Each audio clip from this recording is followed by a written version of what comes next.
เอาทางบุญอ่อนน้ำได้เอาเส้นมาจากทางเจ้าภาพแน่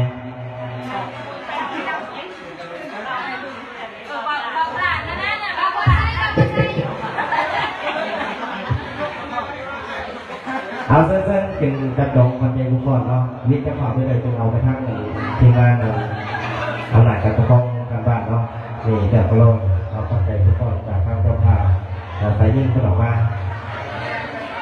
เอาอย่างอีกหนึ่งครั้ง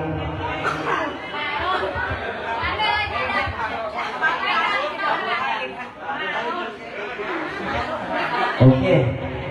แล้วจะบอกว่าผมเร็วเอาไปอาจารย์นรุ่นตรีแต่ขอสู่ระบบสมาธิเป็นหอกระบบ